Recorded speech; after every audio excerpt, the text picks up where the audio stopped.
इस राष्ट्र की सबसे निर्लज संस्था कोई है तो वह है सुप्रीम कोर्ट। और इनका अभिमान इस स्तर का है कि पहले ये एक असंवैधानिक कार्य करते हैं, फिर न्यायपालिका को अपने बाप की जागीर समझकर बेटों, भतीजों और जीजा सालों का प्राइवेट होटल बना देते हैं। उन्होंने यह निश्चित कर दिया है कि उनका पारिवारिक डीएनए उसी कुर्सी में सूरज और चंद्रमा के आकाश में पिंड के रूप में उपस्थित रहने तक चिपका हुआ रहे।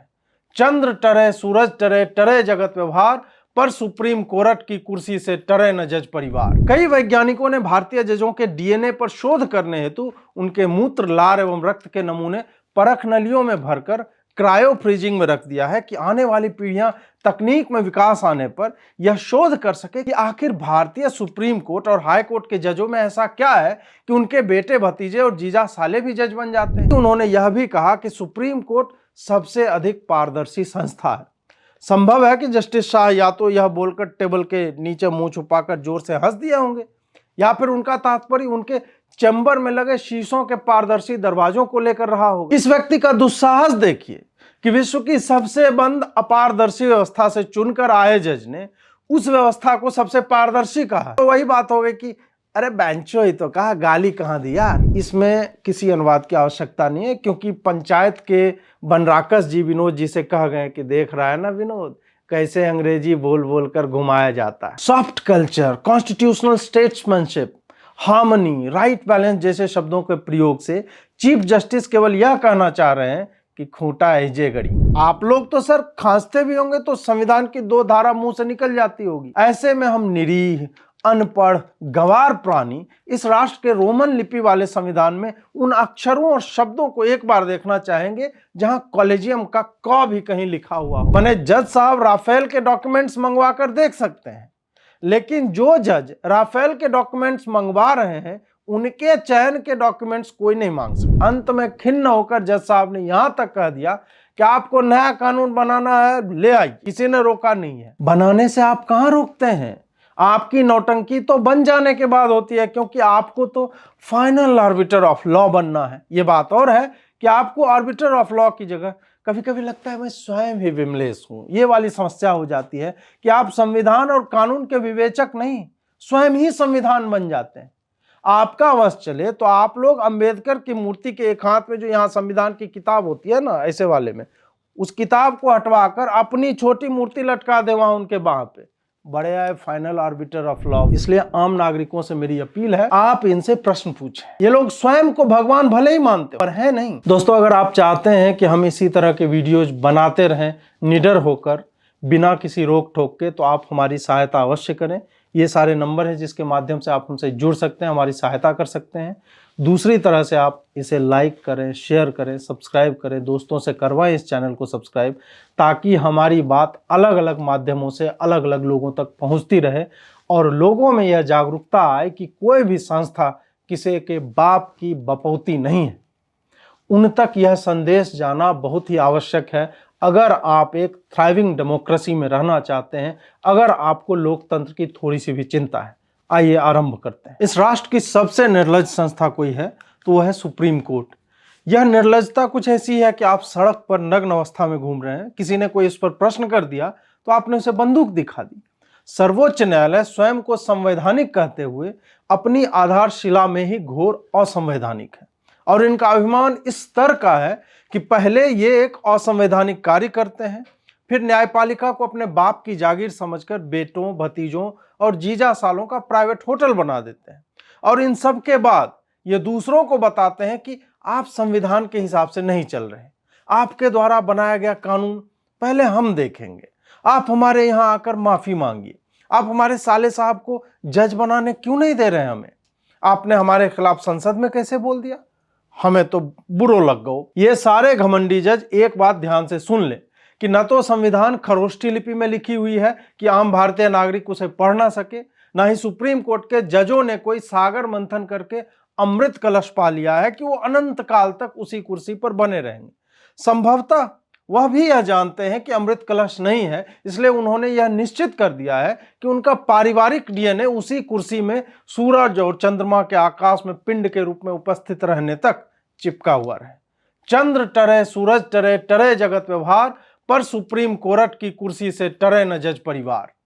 एक नागरिक के रूप में हमें लज्जा आती है अगर हमारा सुप्रीम कोर्ट एक तरफ सीआरपीसी के सेक्शन 473 की दुहाई देते हुए वंका राधा मनोहरी बनाम वंका वेंकट रेड्डी मामले में यह कहता है कि ऐसा नहीं है कि न्यायालय किसी मामले में संज्ञान तभी लेगा अगर केस दर्ज करने में विलंब हुआ हो और उसके कारण बताए गए हों, बल्कि विलंब का कोई उचित कारण ना हो फिर भी न्याय करने के लिए कोर्ट संज्ञान ले सकता है। और दूसरी तरफ कश्मीरी हिंदुओं के नरसंहार पर कोर्ट को लगता है कि यार 27 वर्ष बीत गए, ये क्या करने आए हो। रिव्यू पिटिशन ठुकराई जाती है, क्यूरेटिव पिटिशन ठुकराई जाती है और तब यही विधि शास्त्र के ज्ञाता न होकर स्वयं को विधाता मानकर यह भूल जाते हैं कि कश्मीरी हिंदुओं के नरसंहार के बाद भी बलात्कार के बाद आड़ी से जीवित चीर दी गई गिरजा टीकू के परिजन जीवित होंगे। नीलकंठ गंजू तो जज थे जिन्हें हाईकोर्ट के सामने मार दिया गया था, क्या उनके परिजनों को न्याय मिल गया? पीएन कौल के घर वाले क्या न्याय की प्रतीक्षा में नहीं है, जिनकी चमड़ी जीवित अवस्था में उतार ली गई थी? और भी नाम है, लेकिन मुझे इन अक्ल के अंधे जजों से यह पूछना है कि कहां गया तुम्हारा जमीर, तुम्हारी आत्मा, जो तुम कश्मीरी हिंदुओं के न्याय की बात पर ऐसे दुत्कारते हो जैसे ये सब किसी कहानीकार की लिखी कल्पनाएं है। क्या इनकी आत्मा धिक्कारती नहीं है कि 1990 से अभी तक कुछ विशेष बदलाव नहीं हुए हैं और आज भी कश्मीर में हिंदू पॉइंट ब्लैंक रेंज से मारा जा रहा है? तुम्हारी छाती में मुसलमान डर में जी रहे हैं, ये याचिका देखते ही दूध उतर आता है। लेकिन कश्मीर के हिंदू इस राष्ट्र के नागरिक नहीं है, उन्हें क्लोजर नहीं चाहिए, उन्हें इस राष्ट्र के संविधान और न्यायपालिका से न्याय की आशा त्याग देनी चाहिए। अगर हां तो थूकता हूं ऐसी अवस्था पर, और हां एक और अवमानना की प्रक्रिया आरंभ करनी हो तो बता देना, क्योंकि पिछले अटॉर्नी जनरल के अनुवादक बड़े ही निकम्मे थे। मैं स्वयं ही अनुवाद करके दूंगा ताकि भारत में पैदा हुए तुम अंग्रेजों के माने अंग्रेजों की नाजायज औलादों को हिंदी के वाक्य और कटाक्ष सुनने में समस्या ना। यह एरोगेंस कहां से आता है इन जजों में, यह विचार करने की बात है। आप सोचिए कि स्वायत्तता इस राष्ट्र में कुछ और संस्थाओं को भी मिली हुई है। स्वायत्त होने का अर्थ है कि आप संवैधानिक परिधि के भीतर स्वतंत्र हैं, आप सरकार के नियंत्रण से एक स्तर तक मुक्त हैं और आपके दैनिक कार्यों की रूपरेखा आप स्वयं तय कर सकते हैं। जैसे कि विश्वविद्यालय स्वायत्त होते हैं और उनके कुलपति राष्ट्रपति होते हैं। अब आप सोचिए कि किसी विश्वविद्यालय की कोई समिति एक दिन राष्ट्रपति के पास एक सूची भेजे कि इन शिक्षकों की नियुक्ति कर दीजिए। सूची में 30 नाम हो और उनमें से 17 नाम उसी समिति के सदस्यों के पुत्र, भतीजे, भांजी, साले, साली आदि के ही हों, जिनकी योग्यता केवल यह हो कि उन्होंने स्नातकोत्तर की डिग्री पा ली है। इस समिति ने स्वयं ही यह नियम बना रखे हों कि डिग्री कहां से ली गई है, कैसे ली गई है, उनका अनुभव क्या है, शोध कार्य क्या है, यह सब मायने नहीं रखता। फिर राष्ट्रपति कार्यालय से उनके नाम वापस किए जाएं कि इनके किसी भी कक्षा में होने से विद्यार्थियों को कोई लाभ नहीं होगा। इस पर संदेह है तो यह समिति कहे कि देखिए 1993 में बनाए गए हमारे नियमों के अनुसार हमने जो नाम आपको दिए हैं आप उसे लौटा नहीं सकते, और अगर एक बार लौटाने पर दोबारा हमने वही नाम भेजे तो आपको मानना ही पड़ेगा। सुप्रीम कोर्ट वस्तुतः यही कर रहा है। जिस कॉलेजियम के बारे में हम और आप बहुत चर्चा सुन रहे हैं आजकल, उसकी व्यवस्था बिल्कुल यही है कि मुख्य न्यायाधीश एवं उनके बाद के 4 और न्यायाधीश मिलकर यह तय करते हैं कि भारत के उच्च न्यायालयों यानी हाई कोर्ट्स में और सर्वोच्च न्यायालय में कौन जज बनकर आएगा, कौन एलिवेट होगा। इनकी पात्रता केवल वकील होना है। आप Gangadhar Shaktimaan college of law से लेकर चरवाहा विधि विद्यालय या हार्वर्ड वोक यूनिवर्सिटी कहीं से भी कानून के पढ़ाई की डिग्री लेकर वकालत कर रहे हों तो आप में यह संभावना है कि आप भारत के मुख्य न्यायाधीश बन सकते हैं। बस यही पात्रता है। एक और पात्रता है जो अत्यधिक मायने रखती है पर कहीं लिखित में नहीं है। वो यह है कि आपके चयन की संभावना कई गुना बढ़ जाती है जब आपकी धमनियों में किसी जज साहब का रक्त दौड़ रहा हो या जज साहब की पत्नी के आप भाई हों। कई वैज्ञानिकों ने भारतीय जजों के डीएनए पर शोध करने हेतु उनके मूत्र, लार एवं रक्त के नमूने परख नलियों में भरकर क्रायो फ्रीजिंग में रख दिया है कि आने वाली पीढ़ियां तकनीक में विकास आने पर यह शोध कर सके कि आखिर भारतीय सुप्रीम कोर्ट और हाई कोर्ट के जजों में ऐसा क्या है कि उनके बेटे, भतीजे और जीजा साले भी जज बन जाते हैं। इतिहास और उच्च न्यायालयों के अभी के जजों को छोड़ दीजिए, सुप्रीम कोर्ट के वर्तमान 27 जजों में 6 जज ऐसे हैं जिनके पिता या तो हाईकोर्ट के जज थे या सुप्रीम कोर्ट के। इसलिए इस पर शोध पत्र लिखा जाना आवश्यक है, क्योंकि जो सुप्रीम कोर्ट बाकी हर क्षेत्र में विविधता का ओनर होता है, वो यह बताए कि कितने महिला जज हैं आपके यहाँ, कितने अल्पसंख्यक, केवल मुस्लिम नहीं, पारसी, बौद्ध, जैन, सिख आदि, कितने राज्यों के जज हैं, क्या हर उच्च न्यायालय अपना प्रतिनिधित्व पा रहा है। क्या यह विचित्र नहीं है कि जब मेरिट नाम की चिड़िया का नाम आपके कॉलेजियम में चलता नहीं, नामित ही करना है, तब भी आप उचित प्रतिनिधित्व नहीं दे पाते। आपसे तो बेहतर भाजपा है, जिसने मुसलमान, दलित और ट्राइबल महिला तक को राष्ट्रपति पद के लिए नामित किया है। क्या सुप्रीम कोर्ट अपने कॉलेजियम द्वारा प्रस्तावित नामों के माध्यम से यह बताना चाहता है कि पहली पीढ़ी के दलित वकीलों में, बौद्ध अधिवक्ताओं में, महिला न्यायिक अधिकारियों में उतने प्रतिभाशाली व्यक्ति नहीं है जितने आपके कुछ परिवारों और संबंधियों में? यही कारण है कि मैं किसी आईआईटी को इस विषय पर वैज्ञानिक शोध करने हेतु आमंत्रित करना चाहता हूं कि इनके शुक्राणुओं को संरक्षित किया जाए और उन्हें स्पेस में भी बोतलों में बंद करके छोड़ दिया जाए, ताकि तैरते तैरते किसी परग्रही को मिले तो वह भी वहां कुछ उत्कृष्ट जजों को अपने न्यायालयों में बिठा सके। पिछले कुछ दिनों में जो हुआ है उस पर ध्यानाकर्षण करना चाहूंगा। जस्टिस शाह ने कॉलेजियम पर किसी पूर्व न्यायाधीश लोकुर जी की टिप्पणी पर यह कहा कि आजकल ये फैशन हो गया है कि जो लोग स्वयं कॉलेजियम का हिस्सा होकर कुछ निर्णय लिया करते थे, वो बाहर जाकर रिटायरमेंट के पश्चात मनोवांछित टिप्पणियां करने लगते हैं। साथ ही उन्होंने यह भी कहा कि सुप्रीम कोर्ट सबसे अधिक पारदर्शी संस्था है। संभव है कि जस्टिस शाह या तो यह बोलकर टेबल के नीचे मुंह छुपाकर जोर से हंस दिए होंगे, या फिर उनका तात्पर्य उनके चैम्बर में लगे शीशों के पारदर्शी दरवाजों को लेकर रहा होगा। वैसे यह संभावना कम ही है कि जज लोगों के कमरों के दरवाजे शीशों के बने होते होंगे, क्योंकि हाल ही में एक जज साहब जिस तरह से अपने चैम्बर में सुनवाई कर रहे थे, उसे लगता नहीं कि पारदर्शिता की बात निचले न्यायालय से सर्वोच्च तक हुआ करती होगी। लेकिन ठीक भी है, क्या सारा फंड जो आम आदमी पार्टी के लोग ही राशन कार्ड बनाने में लें, या फिर सुप्रीम कोर्ट के अधिवक्ता अभिषेक मनु सिंघवी जी, जिनके कथित सीडी का आरंभ भी इस वाक्य से होता है कि जज कब बना रहे हो। यह बात भी ध्यातव्य है कि सिंघवी साहब ने कहा था कि वह सीडी मॉर्फ थी, डॉक्टर्ड थी। इस बात में उतनी ही सच्चाई है जितनी जस्टिस शाह के सुप्रीम कोर्ट के सबसे पारदर्शी संस्था वाले कथन में। इस व्यक्ति का दुस्साहस देखिए कि विश्व की सबसे बंद अपारदर्शी व्यवस्था से चुनकर आए जज ने उस व्यवस्था को सबसे पारदर्शी कहा है। यह तो वही बात हो गई कि अरे बेंचो ही तो कहा, गाली कहां दी यार। 29 नवंबर के एक समाचार के अनुसार सरकार ने जब कॉलेजियम द्वारा सुझाए 20 नामों को लौटाते हुए कहा कि इनके स्थान पर किसी और नामों की सूची दी जाए, इसमें 11 नए नाम थे और 9 वैसे थे जिसे सुप्रीम कोर्ट के कॉलेजियम ने पिछली बार सरकार द्वारा लौटाए जाने के बाद भी दोबारा भेज दिया था कि नहीं बेबी, ये 9 तो मेरे को चाहिए ही, ऐसे तो नहीं चलेगा ना। सरकार सख्त लौंडा बने लौटा गई। इस पर जस्टिस एसके कौल और एएस ओका ने कहा कि सुप्रीम कोर्ट ने नियम बनाए हैं कि एक तय समय में जजों की नियुक्ति हो जानी चाहिए, परंतु लगता है कि सरकार इस बात से क्षुब्ध है कि उनका बनाया एनजेएसी कानून सुप्रीम कोर्ट की परीक्षा में फेल हो गया। लेकिन सरकार को इसके कारण लॉ ऑफ लैंड मानने से पीछे नहीं हटना चाहिए। मैंने जीवन में नहीं सोचा था कि सुप्रीम कोर्ट के जजों को मुझे कानून की परिभाषा बतानी पड़ेगी। लोकसभा और राज्यसभा में सर्वसम्मति से पास किया हुआ कानून, जिसे 21 राज्यों की विधानसभाओं का समर्थन मिला है, उसे सुप्रीम कोर्ट यह कहकर निरस्त कर देता है कि भैया हमने तो अपना सिस्टम संविधान से बाहर जाकर बना रखा है और वही चलेगा।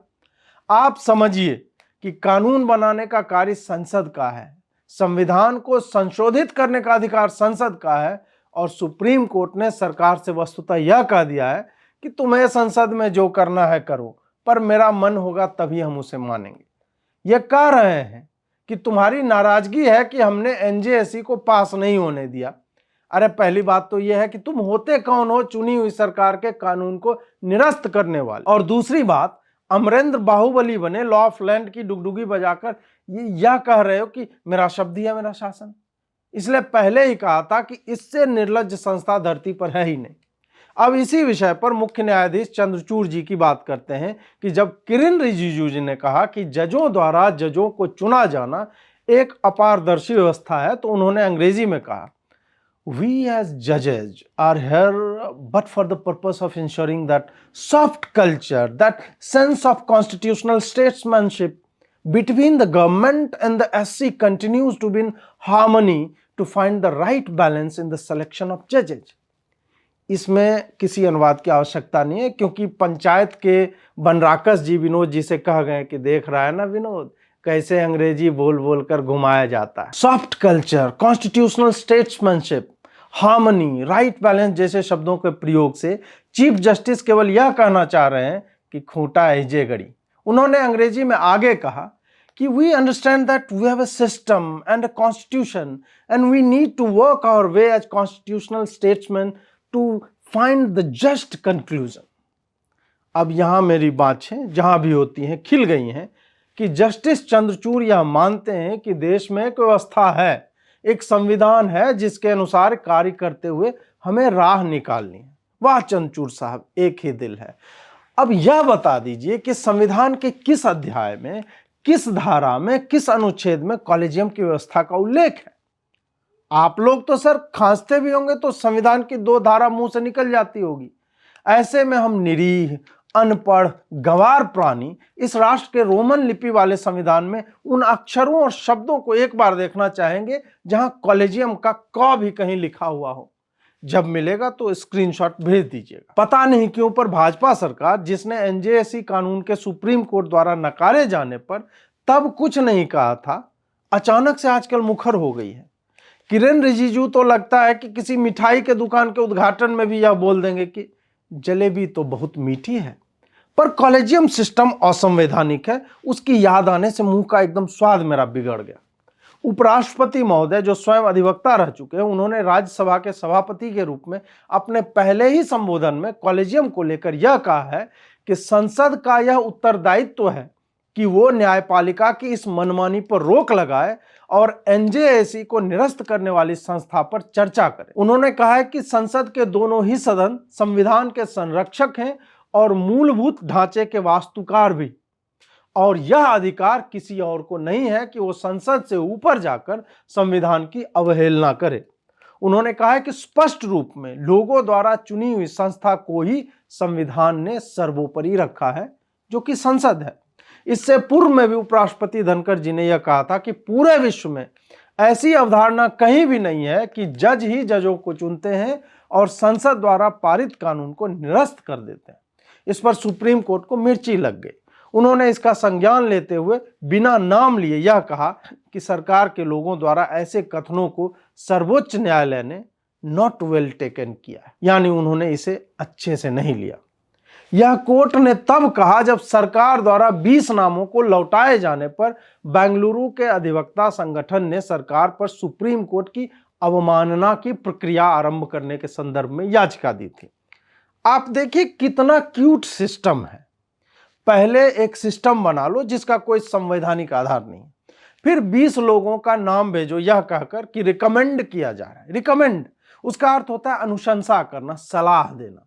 लेकिन कॉलेजियम को लगता है कि रिकमेंड का मतलब होता है आदेश।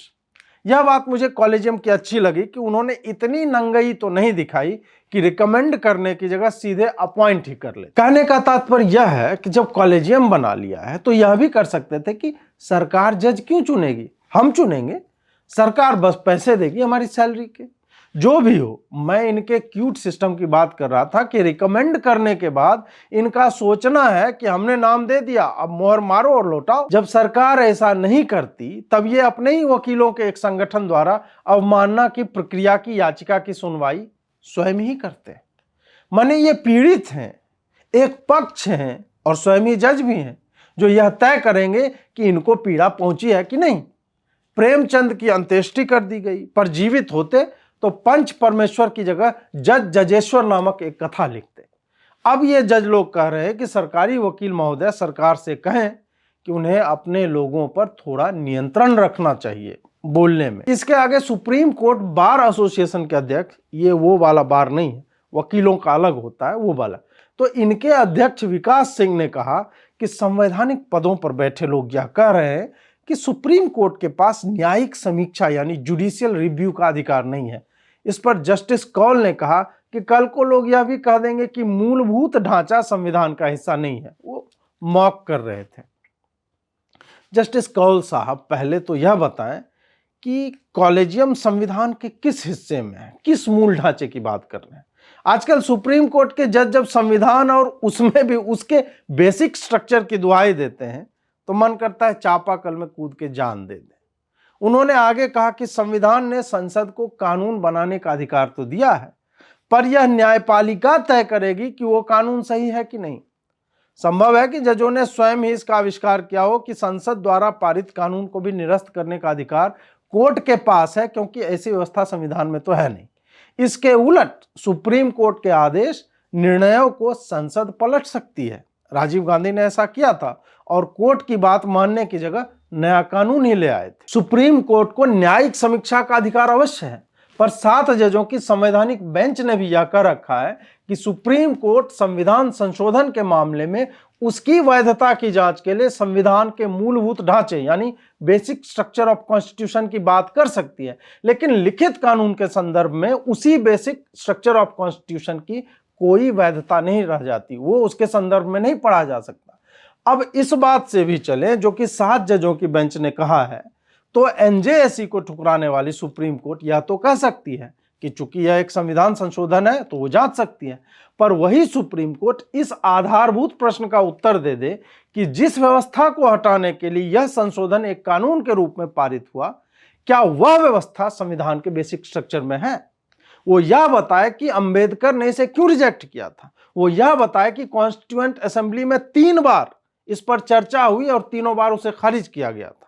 इस पर उसका क्या कहना है। आशा की एक किरण किरण रिजिजू के सतत आक्रमण के बाद तब दिखी जब अधिवक्ता मैथ्यू जे नेदुम्पारा ने अन्य वकीलों के समूह के साथ चीफ जस्टिस चंद्रचूड़ के समक्ष यह याचिका लगाई कि अक्टूबर 2015 की संवैधानिक बेंच द्वारा एनजेएसी को निरस्त करना लोगों की इच्छा यानी विल ऑफ पीपल को नकारने जैसा था और इस भाई भतीजावाद के पर्याय बन चुके तंत्र को सुधारने के लिए केंद्र सरकार ने जो उपाय सुझाए उसे लेकर सुप्रीम कोर्ट के कानों पर जू तक नहीं रहेंगे। इस पर चंद्रचूड़ ने कहा कि उचित समय आने पर इसे सूचीबद्ध किया जाएगा और हम इस पर विचार करेंगे कि क्या 9 जजों की बेंच के आदेश द्वारा उत्पादित किए गए कॉलेजियम सिस्टम को क्या किसी रिट पिटीशन द्वारा चुनौती दी जा सकती है। यहां पर भी जज साहब अच्छा खेल गए। अरे चंद्रचूड़ महोदय, ये सब आप अपने मन में क्या वंडर करना, क्या हमें नहीं पता कि मेरा कातिल ही मेरा मुंसिफ है, क्या मेरे हक में फैसला देगा। वैसे तो मुझे अंग्रेजी के जज ज्यूरी एग्जीक्यूशनर वाला उदाहरण देना चाहिए, पर आप समझ ही गए होंगे। ये सब कहने की बातें हैं कि उचित समय पर लिस्ट करेंगे। आपका सिस्टम इतना बंद और अंधेरे से भरा हुआ है कि हाल ही में कॉलेजियम में हो रही बातों को सार्वजनिक करने की याचिका को आपकी कोर्ट ने नकार दिया। ऐसी क्या बातें होती हैं जो सार्वजनिक नहीं की जा सकती।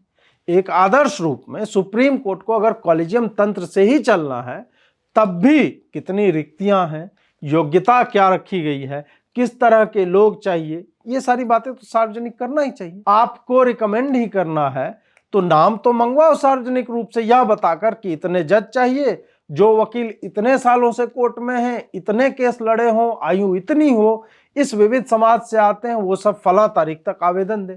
उसके बाद आप जिन्हें नकार रहे हो उसे नकारने के और जो चयनित हुए हैं उनके चयन के नोट सार्वजनिक करें। हर पद पर बैठे व्यक्ति को इसी प्रक्रिया से गुजरना होता है सिवाय नेताओं के, लेकिन उनकी अवधि मात्र 5 वर्षों की होती है। अगर किसी ने यह मांग लिया कि 2018 के कॉलेजियम में क्या चर्चा हुई थी, तो ऐसा कौन सा राष्ट्रीय सुरक्षा का मुद्दा हो गया। माने जज साहब राफेल के डॉक्यूमेंट्स मंगवा कर देख सकते हैं, लेकिन जो जज राफेल के डॉक्यूमेंट्स मंगवा रहे हैं उनके चयन के डॉक्यूमेंट्स कोई नहीं मांग सकता। यह व्यवस्था एकदम सही है कि जज साहब से पूछा जाए कि आपकी संपत्ति का ब्यौरा सूचना के अधिकार यानी राइट टू इंफॉर्मेशन एक्ट के दायरे में क्यों नहीं है, तो उसे ये पता नहीं कौन सा तर्क देकर नकार देते हैं कि उन्हें जजमेंट देने में परेशानी हो जाएगी। आप स्वयं को सूचना के अधिकार के 81J के पीछे क्यों छुपा लेते हैं कि व्यक्तिगत सूचना मांगने से आपके निजता के अधिकार का हनन हो जाएगा। सूचना का अधिकार तो मूल अधिकारों में आता है और हमें यह तो पता होना चाहिए कि किस जज की सैलरी कितनी है और उसकी संपत्ति 300 करोड़ कैसे हो गई। बात यह है कि आप लोगों ने स्वयं को मूल अधिकारों का विवेचक तो बना लिया है, पर आप स्वयं उनका प्रयोग करने नहीं देना चाहते। कोई आपके विरोध में बोले तो आप अवमानना का धौंस दिखाते हैं, लेकिन आपको बाकी सारे लोगों को ज्ञान देना है कि लोकतंत्र का कौन सा खंभा सही नहीं चल रहा है। कई उच्च न्यायालयों ने सूचना के अधिकार के प्रयोग को इतना कठिन बना दिया है कि आप सूचना मंगवा ही ना पाए, और मंगवाया भी तो कह देंगे कि हमने इसमें एक संशोधन किया हुआ है कि जो बातें सार्वजनिक नहीं है, यानी जो ऑलरेडी पब्लिक नहीं है, उसे हम पब्लिक नहीं कर सकते। मतलब आप सोचिए कि आरटीआई का काम ही होता है कि जो सार्वजनिक नहीं है वो सार्वजनिक करवाने के लिए, इन्होंने कह दिया कि जो सार्वजनिक नहीं है उसे हम सार्वजनिक नहीं कर सकते। कानून कहता है कि सूचना मंगवाने के पीछे का कारण बताना आवश्यक नहीं है, लेकिन मार्च 2020 के एक निर्णय में सुप्रीम कोर्ट ने कह दिया कि आपको कारण बताना होगा कि क्यों चाहिए आपको ये सूचना। जज साहब लोगों ने यह चिंता भी जताई कि सरकार द्वारा कॉलेजियम द्वारा सुझाए गए नामों को वापस किया जाना कब तक चलेगा। उन्होंने कहा कि ये पिंग पोंग युद्ध कब तक चलता रहेगा। जब तक कॉलेजियम है तब तक तो सरकार को यह मानना ही पड़ेगा। अंत में खिन्न होकर जज साहब ने यहां तक कह दिया कि आपको नया कानून बनाना है, ले आइए, किसी ने रोका नहीं है। हमारा काम यह है कि जो कानून आज के डेट में है उसको हम लागू करें। वाह जज साहब, ये सही है कि जब सरकार कानून बना कर लाए तो आप उसे निरस्त कर दो और फिर यह भी मजे लो कि हमने कानून बनाने से कहाँ रोका है। बनाने से आप कहाँ रोकते हैं? आपकी नौटंकी तो बन जाने के बाद होती है, क्योंकि आपको तो फाइनल आर्बिटर ऑफ लॉ बनना है। ये बात और है कि आपको आर्बिटर ऑफ लॉ की जगह कभी कभी लगता है मैं स्वयं ही विमलेश हूं। ये वाली समस्या हो जाती है कि आप संविधान और कानून के विवेचक नहीं, स्वयं ही संविधान बन जाते हैं। आपका वश चले तो आप लोग अंबेडकर की मूर्ति के एक हाथ में जो यहाँ संविधान की किताब होती है ना, ऐसे वाले में, उस किताब को हटवाकर अपनी छोटी मूर्ति लटका दे वहां उनके बाह पे, बड़े आए फाइनल आर्बिटर ऑफ लॉ बनने। कितना क्यूट लगता होगा कि सुप्रीम कोर्ट को यह जानना है कि सरकार ने, जिसका अपना अधिकार है चुनाव आयुक्त की नियुक्ति, जिसे चुना है उसकी नियुक्ति किस आधार पर हुई उसे पूरी फाइल चाहिए, परंतु उसी कोर्ट से कोई यह पूछ दे कि फलां को आप जज क्यों बना रहे, फलां को क्यों नहीं बना रहे, फलां ने ऐसे कौन से तीर मारे थे कि 25 हाईकोर्ट चीफ जस्टिस और 25 हाईकोर्ट के नॉर्मल जजों को सुपरसीड करके सुप्रीम कोर्ट का जज बन गया। तो उन्हें लगता है कि ये कौन भूखा नंगा मेरे रत्न जड़ित द्वार पर आकर भिक्षा मांग रहा है, भगाओ सालों को। इनके न्यायाधीश जिस राह पर जा रहे हैं, कुछ समय में ये आस्था और साधना चैनल पर प्रवचन देते हुए दिख सकते हैं, क्योंकि आदर्शों की बात करने में इनके निकट कोई भी साधु संत नहीं है।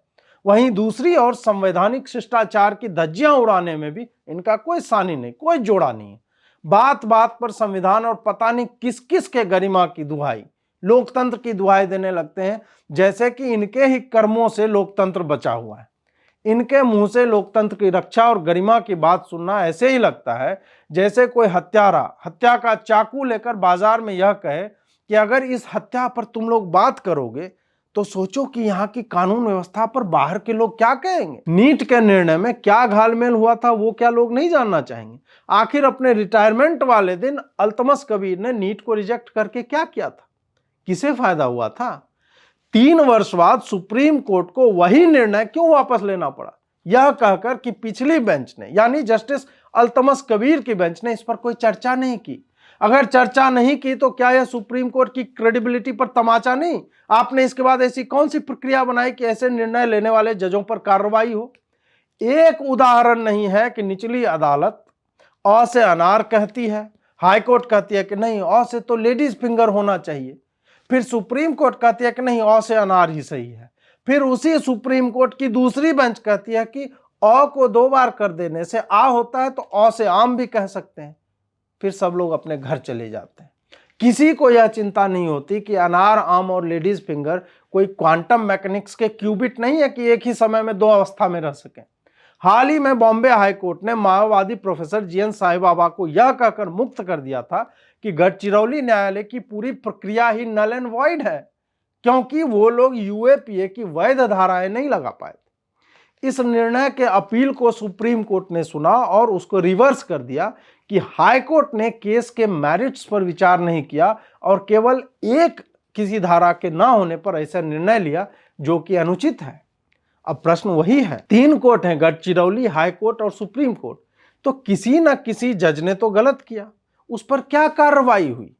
क्या वही कोर्ट इस नवयुवक को उसकी भोजपुरी मातृभाषा लौटा देगा जो 22 वर्षों तक बिना किसी ट्रायल के एक जेल में पड़े रहने से भूल गया है?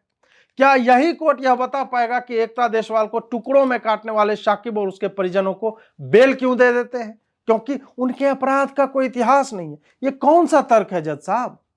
बिहार का यह अपराधी श्रमिक है, यूं तो दरिंदा है जिसने पॉक्सो में 43 वर्ष की सजा जिसे मिली है, पर आपके ही every sinner has a future वाली ज्ञानवाणी में 4 साल की बच्ची का रेप और मर्डर हुआ था। इस पर कौन सा तर्क लगाया गया है? पहले में 9 साल की बच्ची का रेप नजीब ने किया, दूसरे में फिरोज ने रेप और मर्डर किया 4 साल की बच्ची का। एक में 43 ईयर्स 43 साल की जेल, दूसरे में 20 वर्ष। कोई यूनिफॉर्मिटी क्यों नहीं है आपके कानूनों में?